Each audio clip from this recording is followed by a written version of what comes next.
आइए जानते हैं आज के प्रमुख अंतर्राष्ट्रीय खबरों को। पहले एक नजर हेडलाइंस पर। हरियाणा में विधानसभा चुनाव को लेकर अमित शाह का बड़ा ऐलान, बढ़ जाएगी कांग्रेस आप खेमे की टेंशन। अरविंद केजरीवाल को न्यायिक हिरासत में भेजने के अलावा ऑप्शन नहीं, कोर्ट ने ऐसा क्यों कहा। दिल्ली एनसीआर में बारिश का ऑरेंज अलर्ट, यूपी बिहार में भी झमझम बरसेंगे बादल। पाकिस्तान को उंगलियों में नचा रहा चीन, पाकिस्तानी रक्षा मंत्री ने खुद कबूली दबाव की बात। इजराइल और हिजबुल्लाह के बीच जंग के हालात, लेबनान सीमा पर भारी बमबारी का दौर जारी। रूसी मिसाइल से यूक्रेन में 7 लोगों की मौत, 31 घायल। दुनिया के सबसे बड़े नौसेना अभियान में हिस्सा लेने पहुंचा INS शिवालिक। महिंद्रा थार 5 डोर का प्रोडक्शन शुरू, अगस्त में लॉन्च होने की पूरी संभावना। तब्बू के साथ स्क्रीन पर रोमांस करने में अजय देवगन को नहीं है दिलचस्पी, अभिनेत्री ने किया खुलासा। और जाते जाते कोहली और रोहित ने बनाए ये कीर्तिमान, वर्ल्ड कप फाइनल में भारत ने तोड़े कई रिकॉर्ड्स। भारतीय जनता पार्टी इस साल के अंत में होने वाले हरियाणा विधानसभा चुनाव की तैयारियों में अभी से जुट गई है। इसी कड़ी में केंद्रीय गृह मंत्री अमित शाह ने शनिवार 29 जून को कहा कि हरियाणा में आगामी विधानसभा चुनाव में भारतीय जनता पार्टी मुख्यमंत्री नायब सिंह सैनी के नेतृत्व में अकेले लड़ेगी। इसके साथ ही उन्होंने दावा किया कि पार्टी लगातार तीसरी बार पूर्ण बहुमत के साथ हरियाणा की सत्ता को फिर से हासिल करेगी। पार्टी की ओर से जारी एक बयान में अमित शाह ने कहा कि भाजपा अगला विधानसभा चुनाव सैनी के नेतृत्व में लड़ेगी और वह अगले मुख्यमंत्री होंगे। आबकारी नीति घोटाला से जुड़े भ्रष्टाचार मामले में 3 दिन का रिमांड समाप्त होने के बाद शनिवार को मुख्यमंत्री अरविंद केजरीवाल को राउज एवेन्यू कोर्ट में पेश कर सीबीआई ने न्यायिक हिरासत में भेजने की मांग की। अवकाश न्यायाधीश सुनैना शर्मा के समक्ष सीबीआई ने आरोप लगाया कि रिमांड में पूछताछ के दौरान केजरीवाल सवालों से बचते रहे और उन्होंने जांच में सहयोग नहीं किया। सीबीआई ने ये भी कहा कि मुख्यमंत्री होने के नाते केजरीवाल एक प्रभावशाली व्यक्ति है और अगर उन्हें हिरासत में नहीं रखा गया तो वह न सिर्फ गवाहों को प्रभावित कर सकते हैं बल्कि साक्ष्यों से भी छेड़छाड़ कर सकते हैं। केजरीवाल की तरफ से पेश हुए वरिष्ठ अधिवक्ता ने न्यायिक हिरासत में भेजने संबंधित सीबीआई के आवेदन के विरोध में कई तर्क दिए।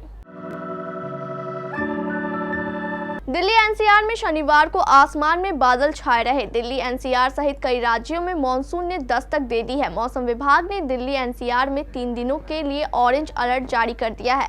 साथ ही उत्तरी भारत में आने वाले 5 दिनों में तेज बारिश की आशंका जताई गई है। हिमाचल, हरियाणा, महाराष्ट्र, झारखंड, उत्तर प्रदेश, राजस्थान, पंजाब आदि जगहों पर तेज बारिश होने की संभावना जताई जा रही है। उत्तर प्रदेश के कुछ राज्यों में पिछले कुछ दिनों से बारिश जारी है। यहाँ बारिश के बाद मौसम और अच्छा हो गया है। बता दें कि राजधानी लखनऊ प्रदेश के लगभग अधिकतर हिस्सों में बारिश हो चुकी है। आज यानी रविवार को मौसम विभाग के मुताबिक उत्तर प्रदेश के महाराजगंज, बहराइच, लखीमपुर खीरी, सिद्धार्थनगर, बलरामपुर, श्रावस्ती समेत कई जिलों में तेज बारिश होने की संभावना है। साथ ही आज पश्चिमी और पूर्वी यूपी में अधिकतर जगहों पर तेज गरज के साथ बारिश होने की बात कही जा रही है। आज से झारखंड, छत्तीसगढ़, बिहार, पश्चिम बंगाल के तटीय क्षेत्र में 2 जुलाई तक भारी बारिश होने की संभावना है। वहीं बिहार के जिलों की अगर बात करें तो कल पटना में 23.4 मिलीमीटर, जमुई में 27 मिलीमीटर, भोजपुर में 16 मिलीमीटर बारिश दर्ज की गई।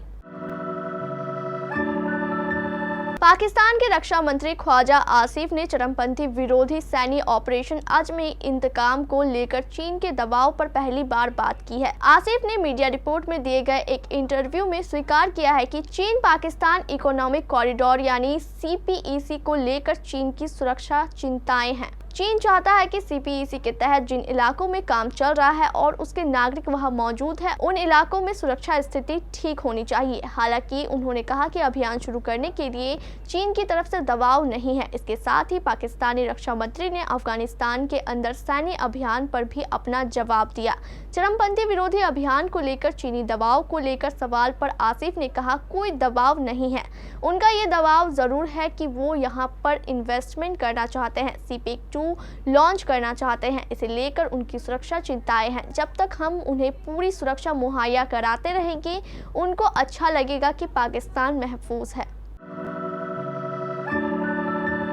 इजराइल और लेबनान के हिजबुल्लाह के बीच टकराव बढ़ता ही जा रहा है। ये टकराव कभी भी भीषण जंग में तब्दील हो सकता है। ऐसे में इजरायली रक्षा मंत्री योव गैलेंट ने लेबनान से लगती सीमा का दौरा किया और सैनिकों से मुलाकात कर ताज़ा हालात का जायजा लिया। बॉर्डर पर पहुंचे इजरायली रक्षा मंत्री ने कहा कि इजराइल शांति चाहता है, लेकिन हिजबुल्लाह यदि हमले जारी रखता है तो इजराइल जंग से पीछे नहीं हटेगा।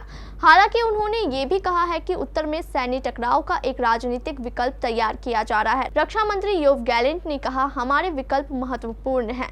हम दोनों पर काम कर रहे हैं। पहला कि सशक्त सैन्य बल को तैयार करना, दूसरा राजनीतिक विकल्प तैयार किया जा रहा है। यह हमेशा बेहतर होता है। हम युद्ध नहीं चाहते, लेकिन मजबूर किया गया तो किसी को छोड़ेंगे नहीं।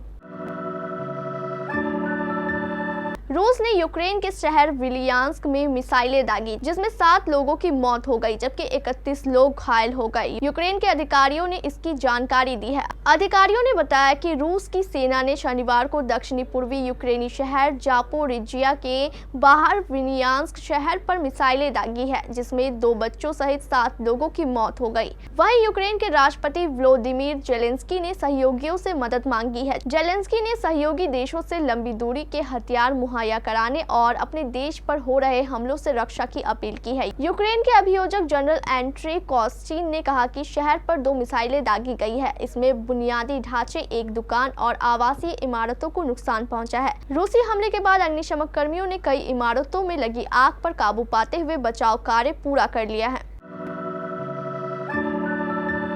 दक्षिण चीन सागर और उत्तरी प्रशांत महासागर में तैनात भारत का multi role stealth frigate INS Shivalik of the Pacific यानी रिमपैक एक्सरसाइज में हिस्सा लेने के लिए हवाई के पर्ल हार्बर पहुंच गया है। रिमपैक दुनिया का सबसे बड़ा नौसैनिक अभ्यास है। भारत और जापान के बीच चल रहे नौसैनिक अभ्यास जिमेस्क 24 के पूरा होने के बाद गुरुवार को INS शिवालिक पर्ल हार्बर पहुंचा। 27 जून से 7 जुलाई 2024 तक चलने वाली नेवल एक्सरसाइज हार्बर फेज में कई संगोष्ठियां एक्सरसाइज की योजनाओं पर चर्चा के साथ खेल प्रतियोगिताओं और जहाजों की डेक विजिट कराई जाएगी।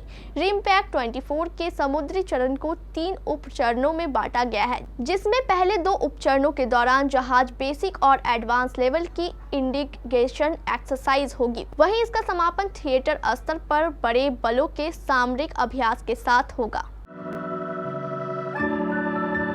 महिंद्रा एंड महिंद्रा ने कथित तौर पर अगस्त में भारतीय बाजार के अंदर लॉन्च होने से पहले आगामी 5 डोर थार का प्रोडक्शन शुरू कर दिया है। रिपोर्ट्स के अनुसार कुछ डीलरशिप पर थार अमार्डा के नाम से जाने जाने वाले मॉडल की अनौपचारिक बुकिंग भी शुरू हो गई है। मौजूदा 3 दरवाजे वाले मॉडल की तुलना में एक्सटीरियर डिजाइन में हल्के अपडेट देखने को मिलेंगे, लेकिन इंटीरियर में कई प्रीमियम फीचर्स और एडवांस तकनीक शामिल करते हुए महत्वपूर्ण सुधार किए जाएंगे। थार नेम प्लेट की क्लासिक बॉक्सी शेप और ऊंचे पिलर को बनाए रखते हुए नया मॉडल अपनी मजबूत और प्रामाणिक 4x4 क्षमताओं पर जोर देगा, जबकि बढ़ी हुई व्यावहारिकता और विशालता के साथ नए क्षेत्रों में कदम रखेगा। इस प्रकार यह ग्राहकों के एक बड़े समूह को आकर्षित करेगा।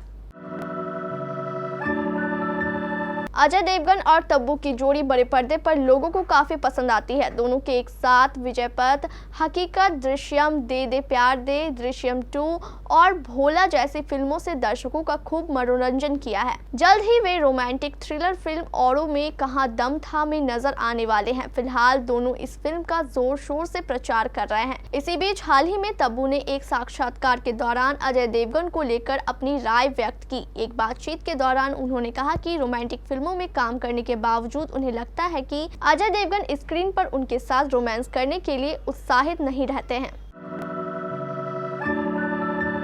भारत और साउथ अफ्रीका के बीच T20 वर्ल्ड कप का फाइनल ब्रिजटाउन के कैंसिंगटन ओवल स्टेडियम में खेला गया।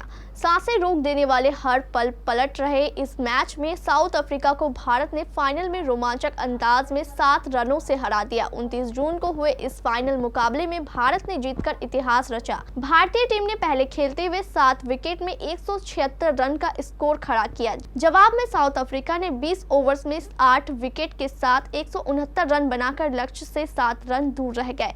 76 रनों की पारी खेलने वाले player of the match Virat Kohli रहे, वहीं player of the series Jasprit Bumrah रहे। खास बात यह है कि यह टी20 वर्ल्ड कप का फाइनल मुकाबला रोहित शर्मा और विराट कोहली का टी20 में आखिरी मैच रहा। अब ये दोनों ही खिलाड़ी अब इस फॉर्मेट में भारतीय टीम की ओर से खेलते नहीं दिखेंगे। इस फाइनल मुकाबले को जीतने के साथ भारतीय टीम ने कई रिकॉर्ड अपने नाम किए। वहीं विराट कोहली और रोहित शर्मा भी कई नायाब कीर्तिमान टीम इंडिया के जूनियर खिलाड़ियों को तोड़ने के लिए छोड़ गए हैं।